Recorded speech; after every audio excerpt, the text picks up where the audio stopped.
The next game is called Jump or Slump.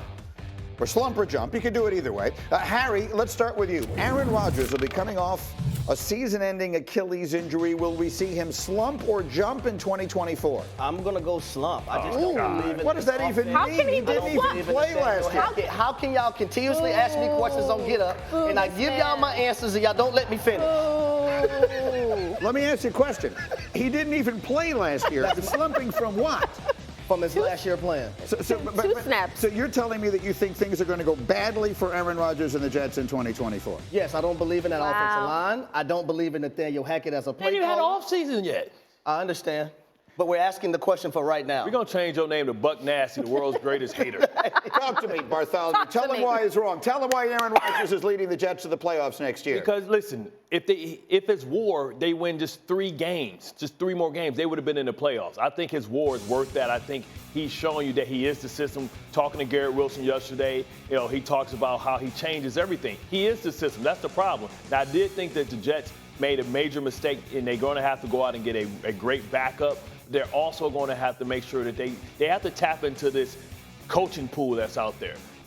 They got to get somebody that's a coordinator in waiting, because I think Nathaniel Hackett is just a coordinator for Aaron Rodgers. Yeah. So you go out and you upgrade. I want to know what Woody thinks. They could have had an Arthur Smith. Well, at least we ain't making a back page like Dallas. I want to know what Woody thinks. I do too, and I want to know most importantly, here's the most important question.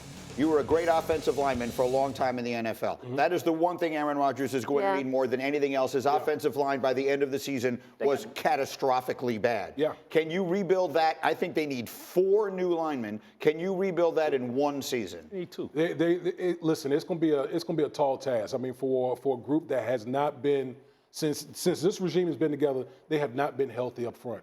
Not 1 year on the offensive line. They need that in the worst way with a 41-year-old quarterback coming off Achilles. It's going to make or break their season. Greeny, can I go back to the great Damien Woody offensive lineman, right? You drafted 2, correct? Nick Mango and DeBrickashaw. And you bought 2, right?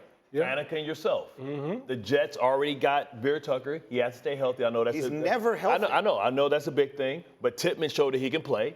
And now they have draft capital to draft 1 and buy 1.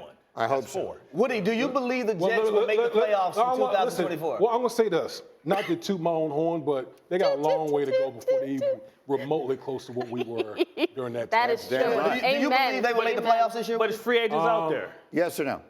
No. You don't think they can win 3 more wins than what they had this year? Each year, each team is different. Who are you? Let me move on to the next one. Damien Woody, I'll start this one with you. Jordan Love led the Packers to the playoffs in his first season as starter. Will he slump or jump in 2024? Oh, this jump, baby. I mean, if there's a guy that I'm putting money on for like early MVP next year, he's the guy. That's the guy right there. Because, listen, not only did we see the jump, particularly in the second half of the season, but this is the youngest team in the NFL, especially at the skill position. They played a bunch of rookies and second-year guys. Imagine the jump that all of them are going to make going into next year. He's the one. You hear that, Greeny? Yeah. No faith in your quarterback. Right. Lots of faith in the Packers. The one who trained him. Who trained him to do that? You talking about the one who made the playoffs this year? and won a playoff game and looked really good in both his playoff games, despite the bad pick he threw at the end in San Francisco. Harry, I'll ask you, are you on board with, there's sort of now a growing narrative. The Packers have done it again. They went Favre to Rodgers, and now Rodgers to Love is going to feel somewhat similar. It's impossible to put those expectations on Jordan Love. I mean, Aaron Rodgers, a top 10 quarterback all time. But as far as having a top-level, top-tier quarterback now for a decade plus, have the Packers done it again? 100%. Greeny, his last 10 games, he threw for over 2,100 yards and I believe 21 touchdowns and 3 interceptions. That's including the playoffs. The young man is on a tear right now, and like Woody mentioned, that young cast that he has around him, those guys are able to grow together. The best thing that could have happened to them in 2023 is making the playoffs, getting that experience, not 1 playoff game, but 2. And they actually should have won the one that they lost. And will he slump or jump next year? I mean, I think he's jumping. I think he's going to be right back. This team, the core, still together. But I think the addition to Kellen Moore being able to open the field up. So now it's not just these short routes. It's going to be shifts, motions. We saw what he did in Dallas. We saw what he did with the Chargers. And the fact that Big Fangio's there means that defense is going to come back, which is going to give them short field and opportunities. The weakness of this team last year was their coaching staff. They've improved it with veterans that are proven and show that they can do it at a major way. It's worth pointing out that Jalen Hurts has had different offensive coordinators throughout his whole career. I mean, look at this time here. Again, it was Doug Peterson who called the offensive plays in 2020 when he took over late in the year. So this will be, for all intents and purposes, the third different offensive coordinator he's had in a 4-season career. What impact does that have? And I'm glad we're talking about that context, because even, a different quarterback like a Baker Mayfield, the same thing. We have to understand that every time you change the system, it does set these guys back. And a lot of people thought, oh, the Eagles, yeah, they're going to be fine. Lose both coordinators, but, Nick Sirianni, he has it down. This offense is going to say the same. Well, this offense did not look anything like last year. But I think for Jalen, the competitor that he is, he had the injury. This was a weird year for Jalen. I think he will bounce back. I also think everybody's on notice in Philly. Nick Sirianni, the quarterback, the roster, the coordinators that they bring in.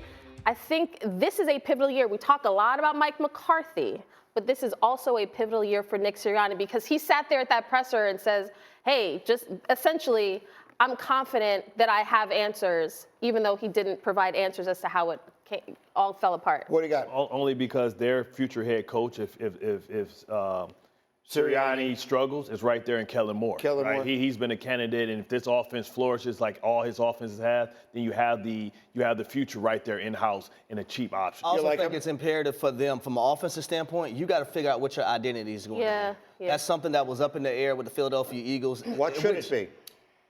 Well, be running the ball, that great offensive line, and play action behind. Here's the thing, though. You got to figure out who's going to be your running back, because they got like 3 running backs that are free agents this year. You figure out who your back is. Kelsey's probably not coming back. But I agree with you. If you cannot rush the football, in which the Dallas Cowboys could not do, well, you're one-dimensional. You're not going to win a Super Bowl in today's game. Their offensive line is getting old. You mentioned Jason Kelsey may retire, and all those guys who have been so good are getting old as they are. And then Jalen Hurts wasn't as much a part of the run game last year as he had been the year before. I mean, will we say that Jalen Hurts, is that fair, is as good as Dak Prescott? Can we make that comp? So we were comparing apples to apples when you think about what Dak was underneath Kellen Moore. Yeah. He should, Jalen Hurts should be every bit, because I think their team is a little bit more complete when you think about the weapons in A.J. Brown. Quick final word, quick. I think the main difference is that with Kellen Moore, you're going to see quarterback under center a lot more. Mm-hmm. Okay, and we saw with Jalen Hurts throughout his career, he's been in shotgun. Mm-hmm. What is that going to look like now with Kellen Moore? Like, are they going to incorporate quarterback runs more? How is that going to look? That's my main question. We'll start to find out. Harry, give me something bold. Look into the crystal ball. Give me a bold offseason prediction. I'm going to go to Dallas Cowboys. Either Saquon Barkley or Derrick Henry, they're going to add these guys to their run game so they can be balanced offensively and not one-dimensional and just pass the football all over the place. I like it. I think we were calling for Derrick Henry before the trade deadline. Saquon would be an unbelievable addition in a lot of places. Kmart, give me an off-season bold prediction. Here we go. Listen to me loud, Greeny. The Pittsburgh Steelers will trade for Justin Fields. They will learn from their mistakes. They will not listen to Harry's nonsense, his crazy talk. They will understand that they need a clear, long-term succession plan at QB, not some aging vet like Russell Wilson or Ryan Tannehill. No, get me a young guy that you can have at QB for several years, Harry. I want to come back to that. Attack, Greeny. And understandably so. Bartholomew, give me a bold prediction. Yeah, from Harry's mouth to God's ears.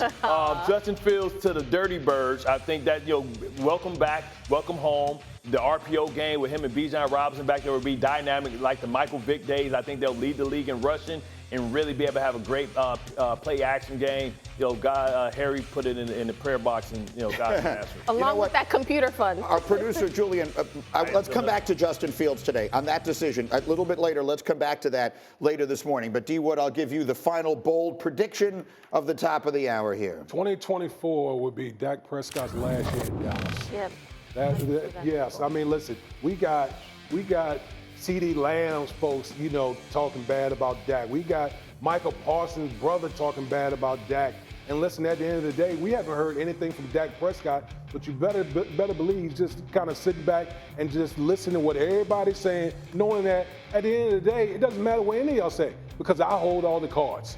I hold whether I want to redo my deal or take this thing all the way to free agency. He has that type of leverage. Those are the cards. What you are looking at there is the football equivalent of a royal flush.